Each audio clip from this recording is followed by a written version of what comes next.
All right. So we are here with Hannah Piol, a licensed marriage and family therapist and licensed professional clinical counselor.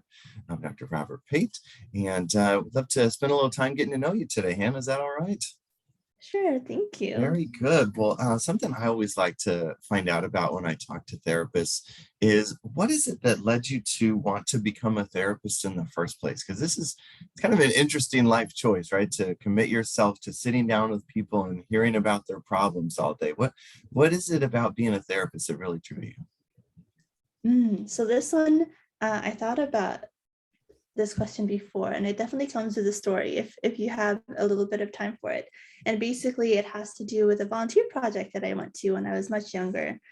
Not that much younger, but it seems like a while ago now. But so I went to a volunteer project, and it was at an orphanage in India that had all of these children who had gone through so much. And I remember just feeling so overwhelmed as I heard more and more of their stories and thinking like, what am I doing here? What help could I possibly give? Like teaching them, I come to help with daycare and with reading to the kids and like teaching them English. And in one of those kind of gloomier days, I was walking by with a crowd of other volunteers, and one of the kids, and this is a big deal, they were playing soccer. They love soccer. They live, live for soccer. Mhm.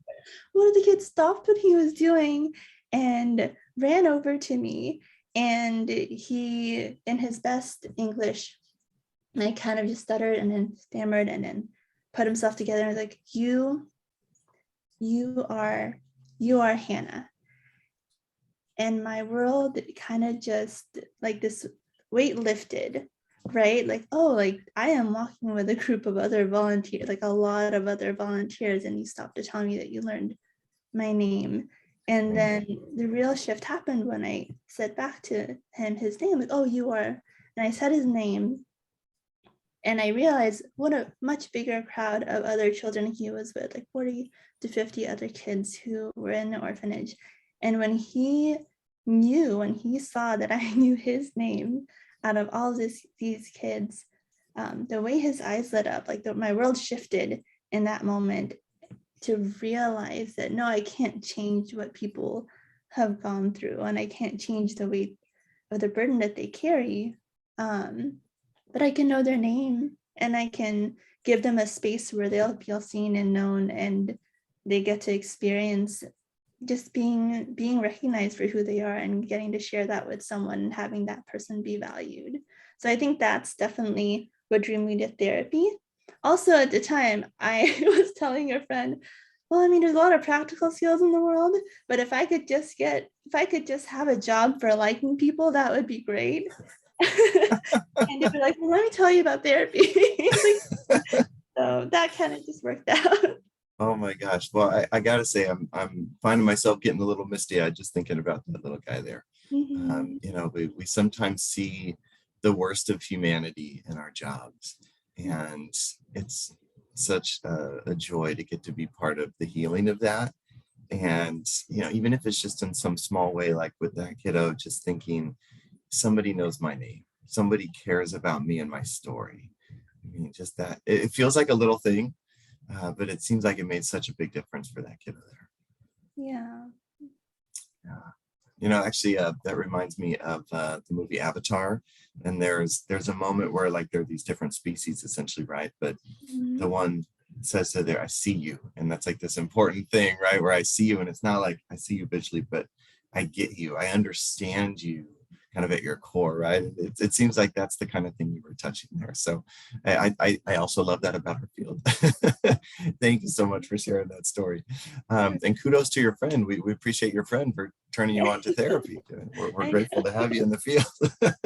know. I also mentioned in your intro there that you are dual licensed as a marriage and family therapist and a professional clinical counselor. Can you tell me about why you decided to pursue two licenses?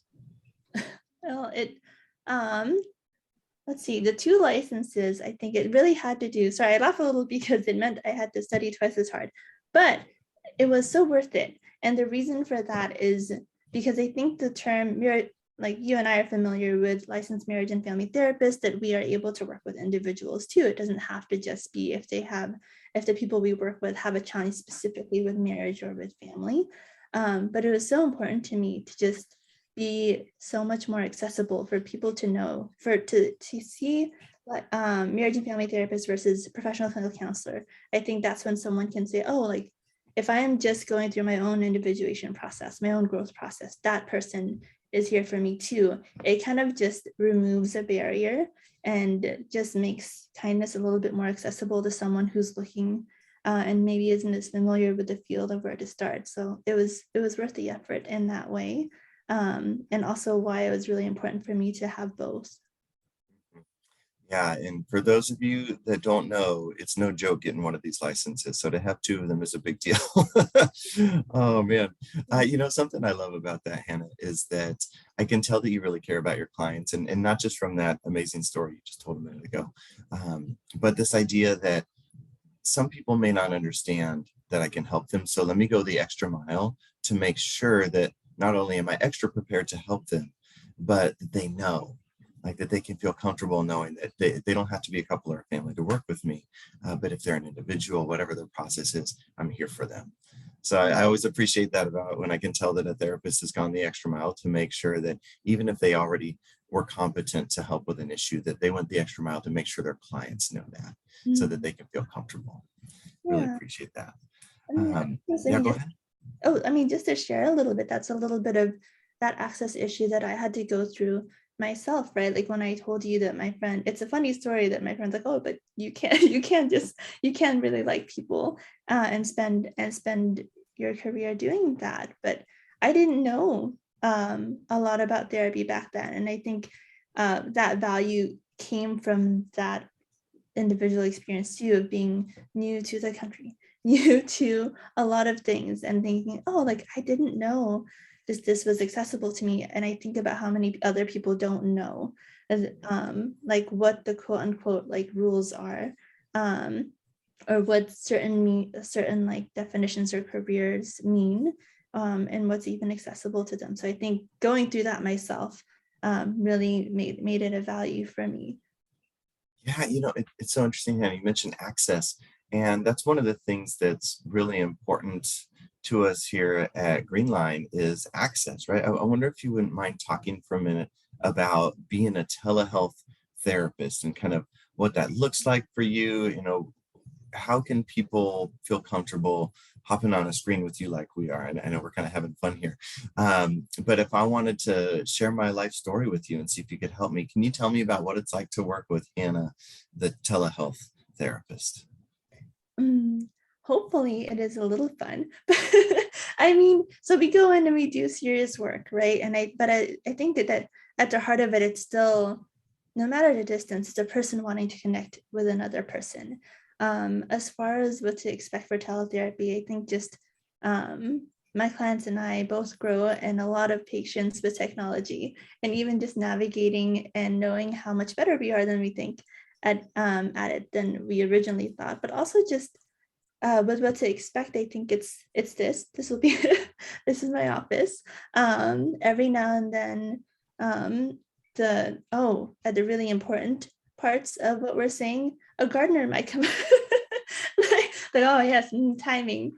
And then maybe baby Valville's in the background, which I like to tell people, don't worry, she's with an adult. Her dad is with her, everything's fine. But I think that's part of it, right? Like the mini interruptions, like you wouldn't have a person-to-person interaction with someone and just have life turn off necessarily altogether. Like life still keeps going, but the importance is just coexisting with another person, regardless of the distance. I think that's what's really cool about teletherapy is you get to provide access for yourself even when the distance is hard to make, or even in the midst of the things that we're facing now, just as a society. Yeah. Well, and obviously now people know that you can relate to moms with little ones. And the whole working mom thing. So we ask a lot of moms, and you certainly are no exception to that. And I've certainly been no stranger to not only technology failures here and there, but also noises in the background, a street sweeper going by or something. But I think it's just a good reminder that there's life going on out there, and we just roll with it and we figure it out. We reconnect and hop back online. If we drop the internet for a moment or something, it's not a big deal. And most problems are solvable problems. So I appreciate your positive outlook there on that. We've talked a lot about clients, and I think something that's helpful for people to know is, who is it that you really just love working with? And I know you've worked with tons of people in different settings. You've worked with substance abuse, you've worked with trauma, you've worked with different age groups and all this. So you have experience and expertise working with a lot of different people. But I wonder if there's maybe like an ideal client, just somebody that, like, this is what you hop out of bed in the morning, ready to log on and help people. Like, who is it that you just absolutely love connecting with as a therapist? So this is one of the harder questions because, like I said, I really like people. But I think it's definitely the people who are eager and ready and have been waiting to be human with another person. So the people who want to find a space like in this, and I just want to stop filtering, right? Like, and I just want to just tell you exactly how I feel and how I really feel. And I want to sort through what that means for me. So I think a lot of work that I enjoy with people is boundary work, people who are navigating boundaries as they discover just an urge for learning and growing themselves. When I think of that, I'm thinking of intersectionality, I'm thinking of cultural identity development, empowerment, even just like as a woman, or in empowerment in the identity and gender that they're coming into, whatever that may be. So I think my ideal client is someone who is scared but ready, because I think there's a humbling aspect to knowing that this is scary work. This is asking a lot of yourself, but that you deserve it. I'm worth the effort. I'm ready to tell myself that I'm worth the effort to put myself into this space where I can talk about who I am. And a sense of humor doesn't hurt. So often I find myself just connecting and just laughing with clients about things. And it really is just such a healing process to be able to be bigger, to give yourself space to be bigger than what's happening with you, by being able to put it in your narrative in a way where you are more empowered than the process, than the challenge that's happening in your life. Yeah, I mean, heck, sometimes we laugh just because of the relief we experience, just getting Goodness. something off your chest or the weight off your shoulders. Yeah. It sounds like you do a great job with that, of just creating a space for people, whatever the burden is. It doesn't have to be a particular kind of diagnosis or presenting problem that people come in with, but just there's space for whatever. Yeah. It's wonderful. Well, you've let us get to know you a little bit here. You've kind of pulled back the curtain a little on your life. I wonder if there are any, I don't know, I think it's fun to know about people's kind of hidden talents, little special abilities or something, like I dabble in guitar. I'm not very good at it, but it's like, I don't know if there's anything that is kind of a fun little snapshot of your life or something you wouldn't mind sharing with people. But if I tell you, it wouldn't be hidden anymore. Let me Just think. between you and me and the internet. Okay, you, me, and the internet. Got it. So I, for a time in grad school, I lived with my little cousins, and I visited them on weekends before that. And we just, every night, we would add to this bedtime story that I told them. And it just became this epic, like, multiple year-long saga that I eventually wrote down for them. And they were like drawing fan art of the characters. So storytelling is something that apparently, it's again another one of those kind of fluffier skills where it's like, well, I don't know the practical aspect, but now I have the storybook for my little cousins.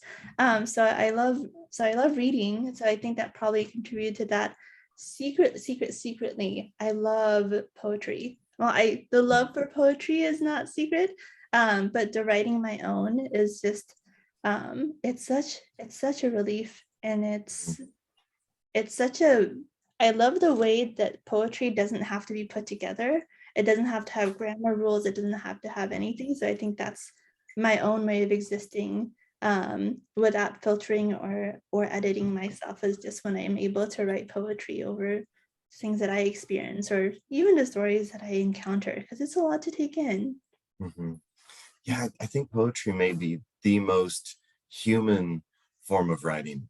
It's just so expressive and personal and authentic. Sometimes it's messy, like you said, it doesn't always make sense. But yeah, there's seldom anything more personal you can write than poetry. Yeah. Do you have any like a poem that you have a favorite of? You know, not that you have to cite it chapter and verse or anything, but I don't, it's so hard. Every week is like a different, it's like a new one. So I don't have like quite a favorite. I have a thought in my mind right now of an artist that I follow like on Instagram, but I don't want to butcher the name. It's Rupi Kaur, like Kaur. But I love their poetry. It's just short, like short and Mhm. sweet and to the point, and but so powerful at the same time too. So if Yeah, anyone, it's like now it's an ad to look up this, but if anyone wants to check them out, there it's just beautiful writing. that's wonderful. I love that. And I love that social media makes it more accessible now to Mhm. get to see artists like that. Yeah. That's so neat. Okay, so one last question for me here. So before we let you off the video here, what is something that in your time as a therapist that you find yourself saying a lot to clients? Like, I don't know, I hate calling it advice because therapy isn't just about advice. Like you've made so clear here, it's about having a human connection, getting an authentic experience of Mhm. yourself. And you provide that for people. Um, so what is something that, you know, whether it's advice or just something that seems to be helpful for a lot of people that comes up a lot, but what's something like a little tidbit you could share with people that might just give them a sense for something they might get from working with you? Mhm.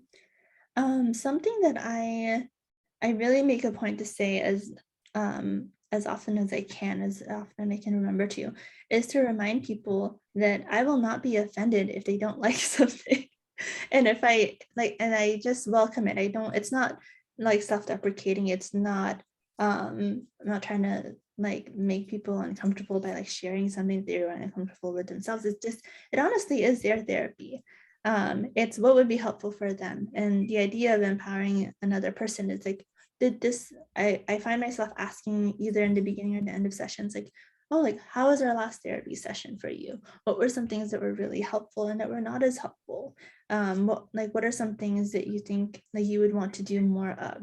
Kind of just really empowering people in knowing that they have a voice in how their therapy process goes, because I won't know. Um, and I want to know, and I want them to know that what they're thinking and how they're experiencing therapy is really important, because I want it to be as healing for them as possible. So that's something that I ask a lot. It's almost just at the end, at the beginning or ends of sessions, it's how is that for you? Did you feel heard? Were there some things that you wish you'd had a chance to talk about more? Were there some words that I said that were hard for you to hear and that you would want to come back to and ask me more about too? Because I'm also human, so I could just say words. And if any of those words mean something to someone else than what I meant, or if it did mean something that I can learn from too, I think, I mean, that's another human, one human to another, being able to exist in a place that feels safe as opposed to one that feels out of their control.